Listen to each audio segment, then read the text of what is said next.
दोस्तों मिर्जापुर 3 के डायरेक्टर ने सीधा बोल दिया कि भाई हम सबको खुश नहीं कर सकते। मिर्जापुर 3 में किसी को कुछ पसंद आया होगा तो किसी को कुछ और, पर सबको सब कुछ पसंद नहीं आता है। देखो दोस्तों ये बात भी सही है कि परफेक्ट नाम की कोई चीज नहीं होती है, फिर भी मैं यही कहूंगा कि भाई मिर्जापुर 3 में मिस्टेक तो है जिनको इजीली सुधारा जा सकता था। तो आज हम यही जानने वाले हैं कि मिर्जापुर 3 में क्या होना चाहिए था और क्या नहीं होना चाहिए था। मुझे ऐसी टोटल 5 मिस्टेक मिली है, जो ना होती तो शायद मिर्जापुर 3 बवाल कर सकता था। और सबसे मेन पॉइंट ये है कि कालीन भैया और गुड्डू भैया के कैरेक्टर में क्या चेंजेस होने चाहिए थे, जिसकी वजह से सीरीज में और भी मजा आ सकता था। तो आइए दोस्तों ज्यादा टाइम वेस्ट नहीं करते हैं, मिस्टेक के बारे में जानते हैं। बात होगी जंगल के भोकाल की।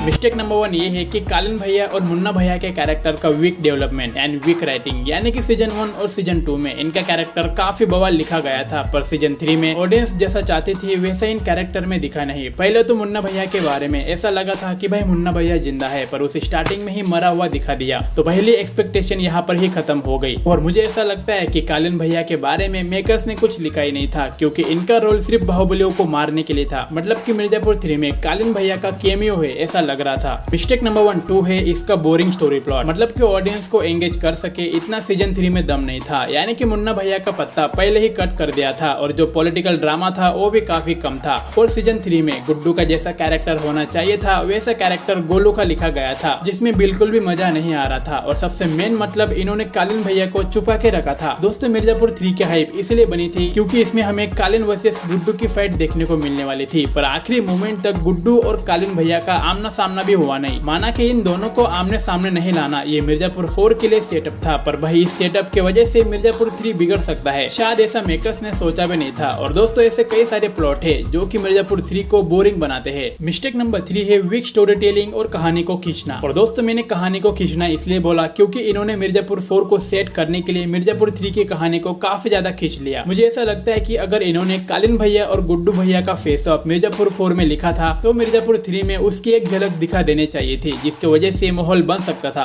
पर भाई इसकी स्टोरी टेलिंग काफी स्लो थी, सिर्फ कालीन भैया के सीक्वेंस में ही मजा आता था, बाकी के सीन्स में इतना दम नहीं था। मिर्जापुर 3 की चौथे सबसे बड़ी मिस्टेक ये थी कि इसके 2 सबसे मेन कैरेक्टर्स को काफी ज्यादा कमजोर दिखाया गया था। और आप समझ गए होंगे कि मैं कालीन भैया और गुड्डू भैया की बात कर रहा हूँ। देखो मिर्जापुर 1 और 2 में इनके पास जो पावर थी वो इस बार हमें देखने को नहीं मिली। मतलब कि गुड्डू का वो बिना सोचे समझे कुछ भी कर देना और किसी का डर ना होना, वो इस बार सीजन 3 में मिसिंग था। मतलब कि आप जरा सोच के देखो, उसके पास मिर्जापुर की गद्दी थी, फिर भी उसे काफी कमजोर दिखाया गया। और भाई लोग इसी राइटिंग की वजह से ऑडियंस का मजा खत्म हो गया था। और दूसरी तरफ मिर्जापुर पे राज करने वाला किंग यानी कि कालीन भैया इस बार छुपा हुआ था, और कालीन के अंदर मिर्जापुर पे राज करने का और मिर्जापुर की गद्दी को हासिल करने का कोई भी इरादा नहीं था। मतलब कि गुड्डू के पास मिर्जापुर की गद्दी थी जिसका इस्तेमाल वो नहीं कर रहा था, और कालीन भैया को मिर्जापुर चाहिए ही नहीं था। तो भाई इसका मतलब ये हुआ कि मिर्जापुर सीरीज मिर्जापुर की गद्दी के ऊपर ही बनाई गई थी। और दोस्तों वही हमें मिर्जापुर 3 में काफी कम देखने को मिला। दोस्तों भले ही शरद शुक्ला ने मिर्जापुर को हासिल करने की कोशिश की, पर दोस्तों उसकी कोशिश में इतना दम नहीं था और एक्शन भी काफी कम था। और भाई लोग मुझे ऐसा भी लगता है कि मेकर्स लोगों ने कालीन भैया को काफी कम स्क्रीन दी थी। अगर कालीन भैया को ज्यादा स्क्रीन मिलती तो शायद मिर्जापुर 3 का रिजल्ट कुछ और ही होता,